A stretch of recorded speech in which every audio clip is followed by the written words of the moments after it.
지난주에는 이 중에서 믿음에 대해서 말씀을 드렸습니다. 이번 주에는 소망에 대해서 말씀드리려고 합니다. 여러분 절망해 보신 적 없습니까?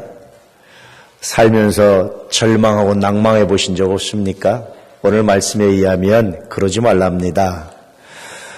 유대인들이 수용소에서 발견한 것이 하나 있었어요. 갑자기 수용소에서 사망자들이 많이 나오던 때가 언제냐? 크리스마스 지나고 나서 크리스마스 때 우리가 석방될 수 있을 거야 라는 소망을 가지고 있다가 시간이 지났는데 일주일 지나고 2주일 지나고 한 달 지나도 석방이 안 되면 그때 사람들이 절망하면서 죽어간다는 거예요. 오늘 말씀을 읽으면서 참 많은 생각이 듭니다. 이건 생명의 말씀입니다. 어떤 상황에서도 절망하지 말라고 말씀하시는 이 말씀은 참 놀라운 말씀입니다. 부모들은 자녀한테 절망할 때도 있죠. 그런데 하나님은 절망하지 말랍니다. 사회에 절망할 수도 있죠. 그런데 그 절망도 하지 말랍니다. 소망을 가지고 있으랍니다. 요즘에 정치의 계절이잖아요. 각 정당에서 공천 문제로 시끄럽지 않습니까? 연일 뉴스에 나오잖아요. 사람들이 정치에 절망합니다. 그런데 하나님은 그것도 하지 말랍니다. 그 가운데서도 소망을 가지고 있으랍니다. 이 세 가지 믿음, 소망, 사랑 항상 가지고 있을 것이라고 말씀하십니다. 그 중에 소망을 가지라고 말씀하시는 거예요. 여러분 소망이 있습니까? 어떤 상황에 여러분의 소망은 중단됩니까? 멈춥니까? 어떤 상황에 여러분의 소망이 멈춘 날이 있었습니까? 오늘 말씀을 기억하면서 평생에 소망이 멈추지 않는 거룩한 복이 있기를 축복합니다. 어떤 분이 이런 글을 썼어요. 대학생 때부터 자기는 늘 아르바이트를 해서 학비를 벌고 살아야 했답니다. 왜냐하면 오빠가 아파서 오빠 병원비 문제로 온 가족이 매달리는 바람에 자기한테 신경 쓸 여력이 없었다고 그래요. 그러다가 좋은 남자를 만나서 결혼을 했습니다. 사업을 하는 남자를 만나서 여러 가지 힘들고 어려웠지만 둘이 열심히 해서 조그마한 아파트를 사고 얼마나 기뻤는지 얼마나 감사했는지 야 이제 내 인생도 이제 고난 끝이다. 이제 내 인생도 필려나 보다 하는데 직원들이 사고가 나가서 그 사고 뒤처리하다 보니까 또 빚을 지고 그래서 다 사업을 접게 됐답니다. 그런데 또 아버지한테 전화가 온 겁니다. 오토바이 사고로 관절수를 두 번을 받았는데 1,000만 원가량의 병원비가 있는데 네가 좀 해다오. 아버지 사업 정리했어요 라는 말도 못하겠고 너무 힘들어서 야, 내 인생은 또 이건가 돌고 돌아서 또 제자리에 왔네 라고 절망하면서 어쩔 수 없이 이렇게 하루 너무너무 힘들게 하루하루를 살아가고 있는데 거기다가 또 새벽에 신문 배달하고 아침에 출근하고 하는데 새벽에 겨울날 신문 배달하다가 눈 오는 날 엎어져가지고 얼마나 서럽든지 내 인생은 이게 뭔지 그러고 한참 펑펑 울었답니다. 그러던 어느 날 큰딸이 묵묵히 공부하던 큰딸이 고등학교 다니는 큰딸이 엄마 아빠 돈 못 번다고 버리지 마 그렇게 말하더래요. 그러면서 막 아이가 울더래요.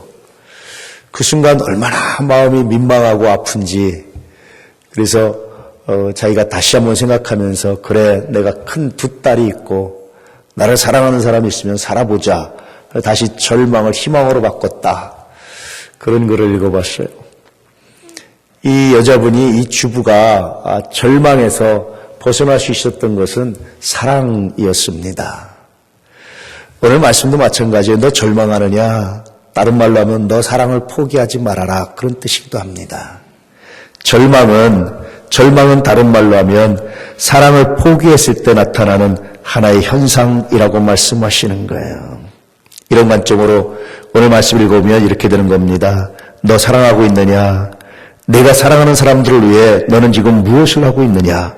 절망은 사랑의 배신이다. 그러므로 소망을 항상 간직하라. 네가 절망하는 그 순간 너를 사랑하는 많은 사람들, 네가 사랑하는 많은 사람들에 대한 배신이 된다. 그러므로 너 어느 순간 어떤 순간에도 소망을 포기하지 말아라. 소망이 멈추게 하지 말아라. 이렇게 말씀하시는 거예요. 고린도 교회는 참 문제 많은 교회였습니다. 잘못된 은사운동으로 해서 참 문제 많은 교회였습니다. 참 아픈 교회였습니다. 그런데 이렇게 아프고 스캔들이 많고 이렇게 문제가 많은 이 교회, 이 교회를 통해서 하나님께서 바울을 통해서 하시는 말씀이 소망을 포기하지 마, 그런 겁니다. 현대도 여러분 대형 교회들을 중심으로 스캔들이 많잖아요. 마음 아파서 묵상하고 있을 때 우리 주님이 저한테 이런 음성을 주셨습니다. 부족한 그 교회를 위해서, 마음 아픈 그 교회를 위해서 나는 그 교회를 내 몸이라고, 주님의 몸이라고 생각하시면서 그 모든 오물을, 비난을 뒤집어 쓰고 계시는 주님이 보였어요.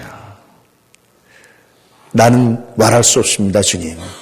왜냐하면 비록 부족하고 인간들의 실수와 인간들의 잘못으로 죄가 많고 약함이 많은 교회일지라도 주님이 주님의 몸이라고 말씀하시는 한 나는 그 교회를 비난할 수 없습니다. 난 누구도 비난할 수 없습니다. 오히려 나는 주님 당시로 말미암아 소망을 갖습니다. 주님의 몸이기 때문에 소망이 있어요. 사람들의 모임이 아니라 주님의 몸이기 때문에 가치가 있습니다. 의미가 있습니다. 새로운 소망이 있습니다. 그래서 그런 순간마다 다시 한번 자신의 몸이라고 말씀하신 주님을 묵상하며 발견할 때가 종종 있습니다. 이제 고난주간입니다. 주님의 고난을 묵상하는 주간입니다. 주님의 고난을 묵상하다 보면 힘들다고 핑계하는 것이 얼마나 큰 사치인지를 발견할 때가 종종 있습니다. 우리 도난 가족들 다시 한번 신앙을 다잡고 마음을 다잡고 신발끈을 메고 신앙의 경주에 나설 수 있는 은혜가 있기를 축복합니다. 종종 마음 아플 때가 있어요. 어떻게 하면 이 마음에 있는 걸 열어보여서 예수가 그리스도라는 사실을, 예수 믿지 않으면 당신 죽습니다, 영생을 얻지 못합니다라는 사실을 어떻게 하면 내가 만난 이 예수에 대한 확신을, 믿음을 좀 말해줄 수 있을까? 아주 마음이 답답해서 속이 터질 때가 있어요. 터져버릴 것처럼 마음이 아플 때가 있습니다. 여러분, 예수 믿는 건 폼이 아닙니다. 믿어도 되고 안 믿어도 되는 게 아닙니다. 정말 그 안에 생명이 있습니다. 내가 곧 길이요 진리요 생명이라고 말씀하신 그 예수를, 그 말씀을, 그 은혜를, 그 믿음의 자리를 간직하시는 은혜가 있길 바랍니다. 어떤 경우에도 그 믿음이 포기되지 않길 바랍니다. 할렐루야. 그럴 때 그 소망이 아름다워져요.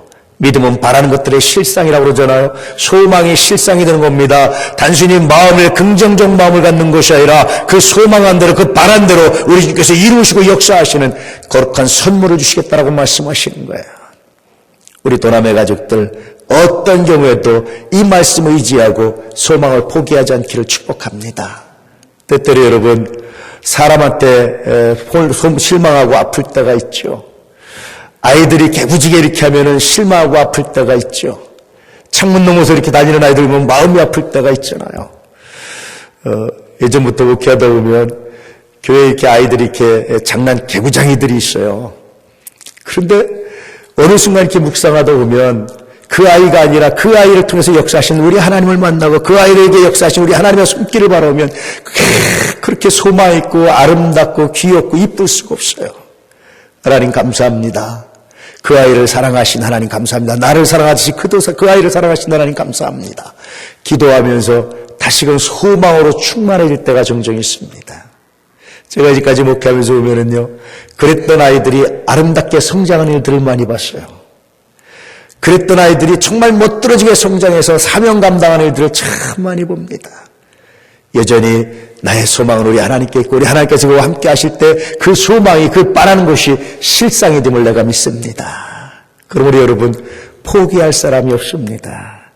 포기할 만한 사람이 없습니다. 포기해서 외면할 사람은 한 사람도 존재하지 않아요. 우리가 소망을 포기하지 않는 한, 우리가 믿음으로 소망을 간직하는 한 하나님께서 그 소망대로 이루시고 역사하셔서 거룩한 열매가 있다는 사실을 저는 목회하면서 많이 체험합니다. 어떤 순간에도 이 소망을 간직할 수 있기를 주의 이름으로 축복합니다. 사람들의 이야기를 듣다 보면 절망할 때가 종종 있죠. 인간들이 말하는, 학자들이 말하는 인간들은 정말 여러분 슬플 때가 있습니다. 이기적인 유전자라는 책 아시죠? 그 책 보면 인간은 고귀한 존재가 아닙니다. 그저 생존을 위해서, 살기 위해서 유전자들의 그런 생존 본능에 의해서 유지되는 생명에 불과하다고 말을 해요. 다윈의 진화론도 마찬가지예요. 동물의 왕국 중의 일원입니다, 인간이. 그런 거에 불과합니다. 그런데 성서를 보면은요, 우리가 얼마나 존귀한 존재인 줄 아십니까? 하나님의 형상대로 창조했습니다. 하나님께서 우리에게 생기를 불어넣으셨습니다. 독생자를 내주시면서까지 우리를 구원하시고 사랑하시는 정말 거룩한 존재가 우리들입니다. 여러분들입니다. 얼마나 귀중하고 아름다운지 몰라요. 사람들의 이야기, 사람들의 책을 읽으면서 사람한테 실망하다가 인간의 고귀한 정신이 없는 그저 생존기계에 불과한 인간이라는 말에 절망하고 아파하다가 하나님 말씀을 오면 얼마나 기쁘고 감사한지. 하나님 그렇습니다. 각자는 한 사람 한 사람은 단순히 유전자에 의해서 생존 본능에 살아난 유전자적 존재가 아니라 하나님의 형상대로 창조된 하나님의 사람들입니다. 그렇게 묵상하면서 우리 도난 가족들을 묵상하면요, 여러분 더 행복합니다. 얼마나 기쁘고 감사한지. 하나님 그렇죠. 하나님의 형상들, 하나님의 자녀들, 지금 각각의 현장에서, 각각의 직장에서, 각각의 삶의 자리에서 어떤 일, 어떤 상황에 있는지 모르지만 하나님 보호하실 줄 믿습니다. 함께 하실 줄 믿습니다. 내가 주의 이름으로 축복합니다. 그렇게 기도를 마치고 일어나면요, 얼마나 행복한지. 이전에 내가 느끼지 못했던 소망으로 충만하게 될 때가 참 많아요. 그래서 오늘 말씀을 보면 그런 겁니다. 너 기도하라는 말씀이에요. 기도하지 않으면, 하나님을 바라보지 않으면 절망할 수밖에 없는 세상, 절망할 수 없는 삶, 절망할 수밖에 없는 여러 가지 사건이지만, 그러나 하나님을 바라보면, 하나님을 묵상하면, 하나님 주시는 힘을 가지면 비로소 그 절망이 소망으로 바뀌는 것을 경험하게 된다는 거예요. 믿음, 소망, 사랑 이 세 가지는 항상 있을 것인데, 소망을 항상 가질 것인데, 다시 말하면 어떤 상황에서도 기도하면, 어떤 상황에도 하나님을 바라보면, 어떤 상황에도 말씀을 읽으면, 어떤 상황에도 하나님의 말씀에 집중하면, 어떤 상황 가운데서도 하나님의 소망을 보여주시고 소망을 깨닫게 하시고 그 소망하는 대로 이루어진다는 약속이 오늘 말씀에 들어있습니다. 이것이 오늘 말씀을 읽는 정말 중요한 포인트입니다. 이관적으로 오늘 말씀을 읽으면 이렇게 됩니다. 세상의 학문과 가르침으로 인하여 인간의 가치를 잃어버리고 절망했을 때 성서를 읽어보아라. 그러면 잃어버린 소망을 회복할 수 있을 것이다. 이렇게 소망을 항상 소유하고 살아라. 그렇게 말씀하십니다. 사람들은 재밌어요. 우리는 이성적 판단을 한다고 생각했고요. 근대에 들어서 인간들은 이성의 최고의 방점을 두고 살았습니다. 인간의 이성이 최고라고 생각하고 살았어요. 그런데 현대인들이 들어오면서 현대학자들이 발견한 것이 뭔지 아세요? 인간은 이성적 존재가 아니라는 거예요. 여러분 어떤 사람을 미워하잖아요. 그 사람을 미워할 이유를 여러분 수십 가지 되잖아요. 이렇게. 그런데 그 사람이 미워할 이유 때문에 미워하는 것이 아니라 내가 먼저 감정적으로 미워하고 내 이성으로는 미워할 이유들, 합리화할 수 있는 이유들을 찾는다는 거예요. 어떤 사람을 사랑하잖아요. 그 사람을 내가 이렇게 이런 이유 때문이다라고 말하잖아요. 그런데 사실은 그게 아니라 내가 마음으로 먼저 사랑해놓고 왜 사랑해야 되는지 이유들을 대고 있다라는 거예요. 누굴 미워하고 계십니까 지금? 그렇다면 여러분 이미 미워해놓고 이미 결론 내려놓고 미워할 이유를 계속해서 찾고 있다라는 겁니다. 누구를 사랑하십니까? 이미 사랑하려고 결론 내려놓고 내가 사랑해야 되는 이유를 스스로 발견하고 찾기 위해서 노력하고 있다라는 거예요. 그게 인간이라는 겁니다. 그러니 여러분 인간의 사랑이라든지 인간의 이성이라든지 인간의 논리가 얼마나 헛된 건지 얼마나 약한 건지 그저 작은 감정 하나에 살려가지고 자기 감정을 합리화시키기 위해서 끊임없이 이유를 발견하고 끊임없이 이유를 찾고 끊임없이 미워할 이유를 말하고 끊임없이 그래서 내가 미워합니다라고 말하는 그런 연약한 존재가 인간이라고 말하고 있는 겁니다. 그렇죠. 그러니 여러분 미워하는 일을 중단해 보십시오. 그러면 사랑할 이유들이 발견될 겁니다. 절망할 것을 중단해 보십시오. 그러면 소망을 가져야 될 이유들이 발견될 것이라고 말하고 있는 겁니다. 이렇게 오늘 말씀에 순종하기 위해서는 싫어할 이유가 아니라 사랑할 이유를 찾아야 된다고 말하고 있는 거예요. 그러므로 여러분 오늘 말씀은 사랑할 이유를 찾으라고 말씀하시는 겁니다. 어떻습니까 여러분? 이제 소망이 멈춘 그날에 혹시 내가 사랑이 멈췄기 때문이 아닌지 묵상해 보시기 바랍니다. 하나님을 묵상하는 것이 멈췄기 때문이 아닌지 묵상해 보시기 바랍니다. 혹시 소망이 멈춘 그날에 그의 잘못이 아니라 나의 마음이 왜곡된 것은 아닌지 묵상해 보시기를 주의 이름으로 축복합니다. 간혹 가다가 이렇게 보면 애완동물들 사랑하는 모습들이 나오잖아요. 그거 나쁘지 않습니다. 참 좋은 겁니다. 그런데 지나치면 문제가 있는 것 같아요. 요즘에 또 엄마가 자식을 죽이고 의붓아버지가 누굴 죽이고 또 그런 뉴스가 많이 나와서 마음이 아픈데 보니까 고양이 한 마리가 무슨 통쑥에 빠졌다고 난리가 났어요. 112가 출동하고 난리가 나가지고 이걸 어떻게 살릴까 고민하고 회의해가지고 땅을 파고 해서 그냥 사람들이 다 쳐다보고 고양이 그 새끼 한 마리를 구워내니까 그냥 야 생명을 다시 얻었다면서 좋아하고 참 좋은 얘기거든요. 정말 좋은 얘기고 기쁜 얘기거든요. 근데 왜 그게 그렇게 씁쓸하게 느껴질까? 그 고양이 한 마리 살리려고 관심 갖는 거에 절반만 이웃한테 관심 가지면 얼마나 좋을까? 강아지 새끼한테 들어가는 그 돈의 절반만 좀 이웃한테 좀 주면 얼마나 좋을까? 그러면 그렇게 아파하는 일들이 좀 덜 할 텐데 라는 마음 때문에 얼마나 마음이 아픈지. 여러분 고양이 강아지 사랑하는 거 죄라고 말하는 거 아닙니다. 그건 해야 되는 겁니다. 우리가 돌보고 함께 공존해야 될 중요한 생명체입니다. 그런데 그거에 사랑하는 것만큼 내가 그거에 쏟는 정성만큼 혹시 내 이웃 중에 아파하는 사람은 없는지, 내가 그것에 마음을 주는 것만큼 혹시 내가 마음 줘야 될 사람에게 마음 주지 못하고 있지는 않은지 돌아보면 얼마나 좋을까. 그런 생각 때문에 절망하고 아파할 때 그때 하나님이 저한테 말씀하시는 거예요. 그러니까 기도해야지.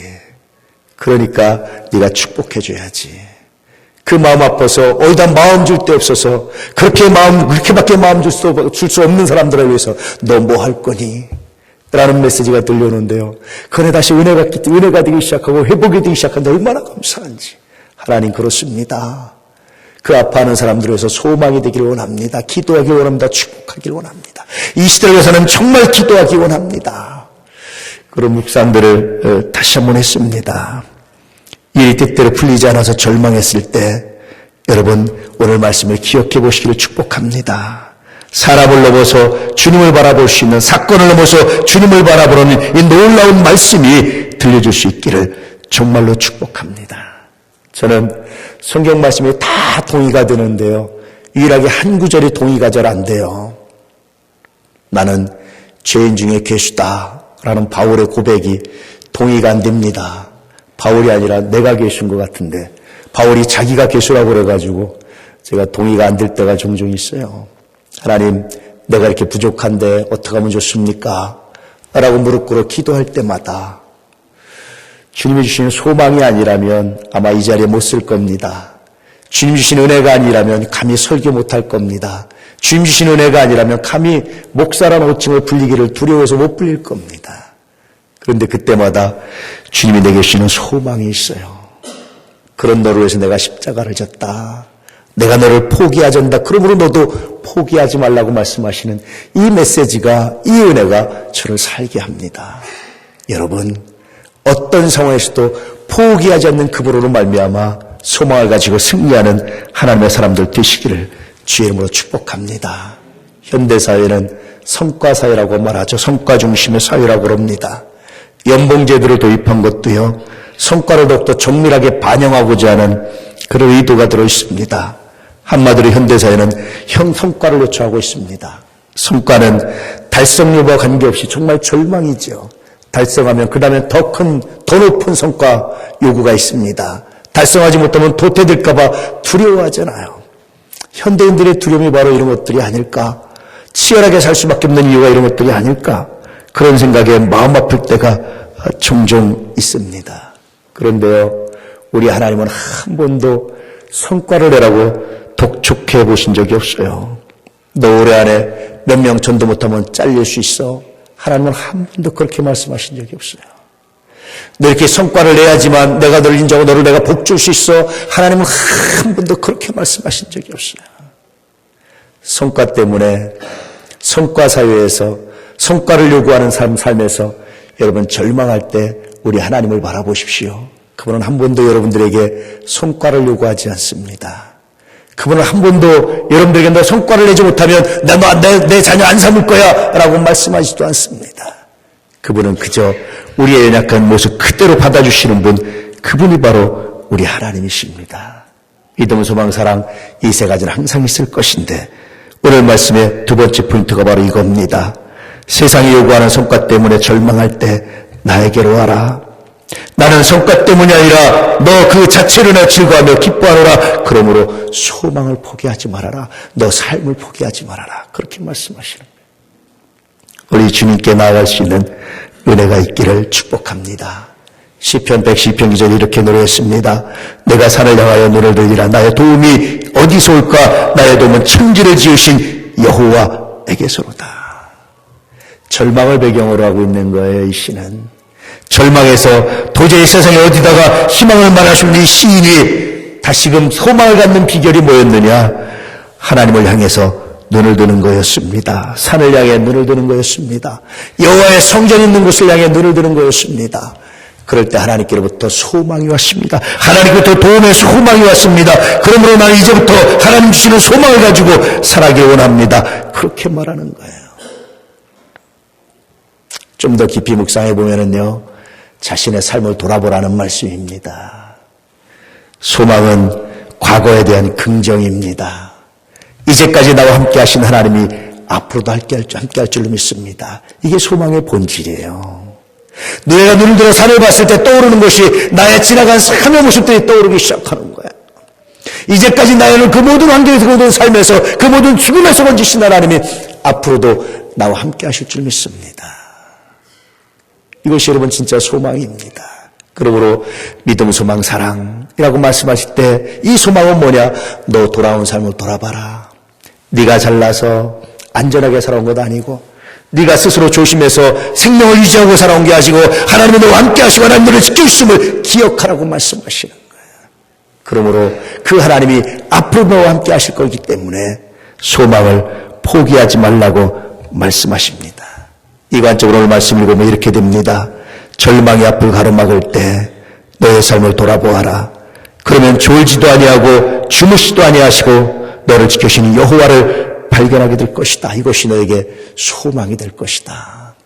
사랑하는 도난 가족 여러분, 소망을 간직하며 살아가길 축복합니다. 왜냐고 물으신다면 하나님 때문에요. 사람을 보면 절망하지만 하나님을 보면 희망이 생깁니다. 소망이 생깁니다. 사건을 보면 절망하지만 하나님을 바라보면 소망이 생깁니다. 그 하나님 때문에 소망을 간직하며 살아가십시오. 어떤 경우에도 누구에게도 어떤 상황에서도 절망이 아니라 소망으로 말하시는, 소망으로 바라볼 수 있는 은혜가 있기를 진실로 축복합니다. 왜냐하면 우리 하나님이 여러분의 소망을 이루시기 때문에 그렇습니다. 그 소망이 실상이 되게 하는 놀라운 복으로 바꾸실 것이기 때문에 그렇습니다. 그러므로 여러분, 이 소망을 가지고 실상으로 바꿔나가서 하나님의 영광을 선포할 수 있는 믿음의 사람들 되시기를 진실로 축복합니다. 기도하겠습니다.